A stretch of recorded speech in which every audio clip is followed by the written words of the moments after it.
This is Hank from Reptile Toolworks, and welcome to basically my infomercial about a tool that we manufacture called the Bowyers Hawk. Okay? Now, my intent is to sell you something, sell you 2 or 3 things if possible, but my intent also is to show you some things about it so you're smarter, and by being smarter, you can make good choices like buying my tools, my products. That's kind of supposed to be funny, but it's the same. Listen, I've made bows for years, okay? I have made self bows, I made laminated bows, I made recurve bows. There's something about making a self bow or chopping a bow out of a stick that I just find ultimately pleasing. When I wanted to do this with a large number of my students, I realized that I really didn't have a good chopping tool. Okay, I've chopped them out with knives, I've chopped them out with hatchets, I've chopped them out with a wide variety of different things, but I never actually got the same pattern of cutting that you would find in artifacts like old bows and ancient stuff. There was a way they were cut, and then I realized that when I had been making stone tools, that I'd made some stone tools, and that's kind of where you get that from, is that type of removal. Well, to get that removal to go just right, I started thinking about a tool I could build. And the earlier tools I made were actually made out of a linoleum knife blade. You can take that and kind of cobble it onto a stick and you sharpen the back of it and use it as a linoleum knife. But basically what occurred is this particular shape, okay, this rhinoceros looking shape, rhino tool, this rhinoceros looking shape sharpened from here to here, and if you notice, it mimics the cutting edge on a lot of stone tools, okay? It cuts a very specific way because of the way it's manufactured. Well, I thought, wouldn't that be great? So what I did is, hang on a minute, I began making some of these tools with my students out of a shaped blade. We just put 4 drywall screws in. We sharpened this edge, and I found what I was looking for, which was a really balanced, very light tool. I mean, it's not for splitting kindling with, okay? It's for very accurately chopping the same way they made these bows to begin with for millennium, all right? So I found that if I took this tool and made it this way in our 8036 carb steel, which is 57, okay, on the outer layer and down in the 30s on the inner layer, I could build a tool that really had some great things going for it. So we took this tool, okay, and the first thing I did is I had to have the ability to be able to have just a blade. Now, as a hand chopping blade, this is a good tool. Okay, you can skin a deer with it, you can chop, you can do whatever. When you add it to a handle, okay, and set the handle up so that you can lash it on, all of a sudden you have a hand blade that turns into a much more versatile tool. Now, when we ran these for a box item, okay, we upscaled everything, and what we came up with was this particular tool here. Now, the first ones I made, believe it or not, were actually made on southern yellow pine tent pegs, okay, for my students. I needed a good handle. I needed a handle for under a buck, so I put these together. We brought them up, modified them, added an aluminum band, and then we wanted to keep the price down as low as we could, so instead of even putting them in leather, we put them in a wood scabbard. So you take the screw out, okay, remove the wood scabbard there, and what you have is what I wanted to make, a really lightweight, inexpensive, durable, long enough to get a good bite on, chopping tool, okay? You can use it for chopping out bows. I'm going to demonstrate it here in just a minute. You can use it for a lot of different things. In the last 2 weeks, I have built 2 deer blinds, cleaned out a flower bed, chopped down some briars I didn't like, and split the pelvis and the sternum on a doe that I killed, and then cut her in half because she was too big to drag out in one piece out of the area she'd gotten into after I had taken her. Now, I know that may offend some people, but I honor the animal. I take her home. I eat everything I can, and that's why I hunt them, is so that I can eat them. And I follow all the game laws, and I'm very specific about that. But anyway, I needed a chopping tool that wasn't heavy like a Bowie knife, that wasn't really cumbersome like a hatchet or even a tomahawk. Just really didn't give me the chopping potential I wanted with this little tool. Okay, so you can take this little tool, okay, and you can produce some very serious cuts very quickly. Okay, you can chop down a tree, you can do what you need to, you can hack with it. Okay, it's a fairly robust little tool. Now, while it hacks okay, it actually excels at being designed as a chopping tool. Okay, It's got a fairly heavy bevel on it. It's reasonably sharp, and it's designed for this curved area to be used. And in just a minute, I'm going to show you how fancy that is. All right. When you're cutting on a bow, though, you spend a lot of time back cutting, okay, which means you cut down, then you take out a chip. Then you cut down, then you take out a chip. What I realized is if I come in and do that, I began to see a very similar pattern to what I found on the artifacts. For example, Utzi's bow shows an incredible number of small tool marks. Okay, probably used the flint tool. He may have used one he was carrying. I know he did. I don't think he used the copper tool that he was carrying, but he was using a tool that he had made, and he was like a good bowyer will. He was taking out little pieces. And the thing is, you notice now I'm choked way up on the tool here.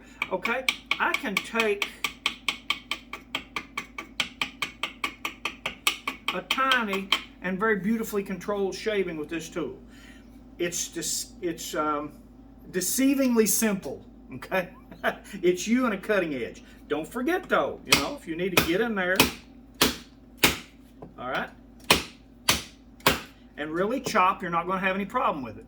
Put it back in its wood scabbard and leave it. Now, these are so economical and so handy. I tell you what, I've taken to just leaving one in each deer blind I've got because, hey, I can always split a pelvis or chop sternum with it, or if I have to build a part of a blind or cut a pole or something like that, I have a tool, and if it walks off, wanders off, or the squirrels steal it, I'm not too worried about it, okay? Good solid tool. Okay, now I want to take a break right in the middle of this to thank the person who's filming, and that's Juetta. Juetta's Woodworking and Reptile Toolworks are working together in the new normal, but I want to share something with you. Juetta makes many products, but I'm going to tell you something. She makes the best Kentucky cracked brittle corn you have ever eaten in your life. Now, she gave one of these to me as a gift, and then she said, does your wife like caramel corn and things like that, and kale corn? I said, well, yeah, I do. I like those types of things. And she said, well, here's a bag for you and a bag for her so you don't have to fight over it. And I said, oh, well, there's a lot here. And she said, if you open that bag, you'll eat it. I'm going to have to tell you that it smells so delicious and tastes so delicious.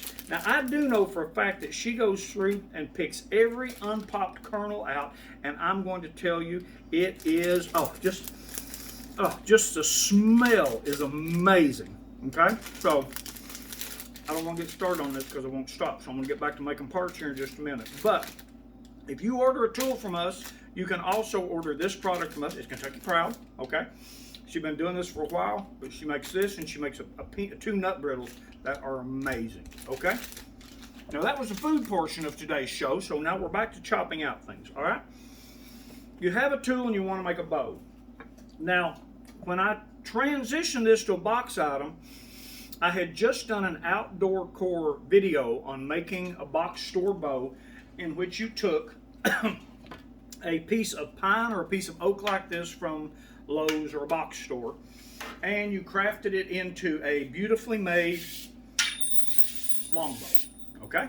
Now, I'm not going to string this and shoot it. That's for another video, but I had a whole lot of students who wanted to make bows, and I needed very simple tooling, so basically I built them some Rhino tools, which turned into our Bowyers Hawk, and then they would go in, and they would chop this tool down, and most of the tools they didn't even sand them, okay? They very accurately worked them in because this is an oak stave, and it's pretty hard, but you can come back in,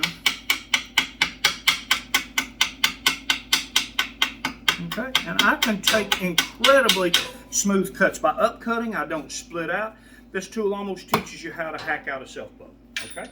Now, to show you even a little more, I brought in, I found this stave in a corner outside, and I'm not sure which one of my students or my employees at some point in time decided they needed a really homely little bow, but I believe this is still a piece of hickory.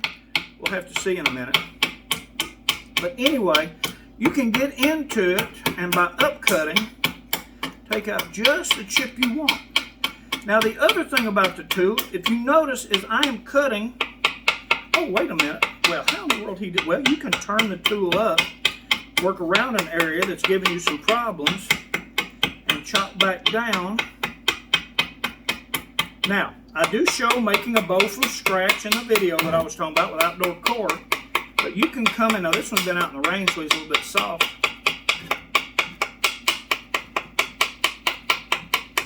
Okay? If you've ever hacked out a bow, I can go both directions without any problem. Okay?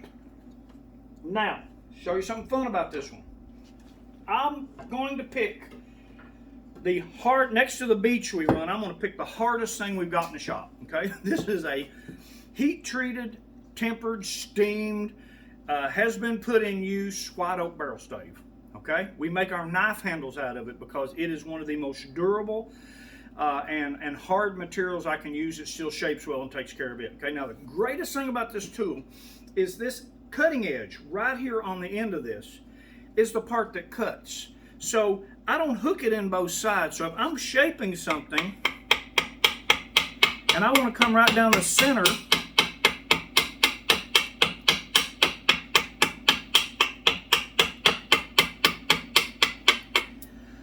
I've got as much control as I want. Okay? Now I can get ragged on it if I want to. The other thing is I can plane completely across a surface. Yeah, just lift it up and out of it.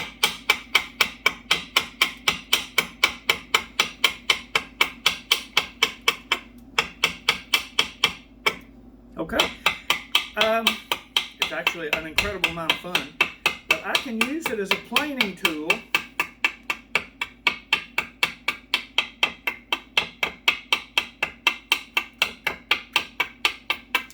Okay, you want to come in and clean an edge up?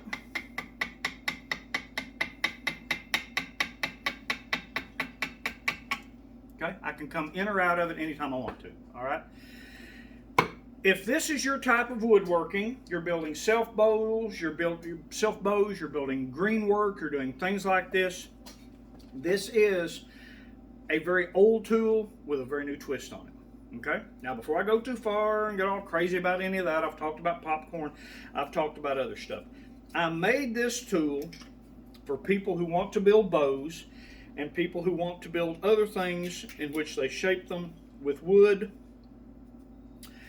I am selling a lot of these to spoon makers, okay, people who want to rough out a spoon blank or rough out some other greenware and things like that. I think that's great. I haven't sold into any chair makers or anything, but primarily this tool is designed for bow makers, okay?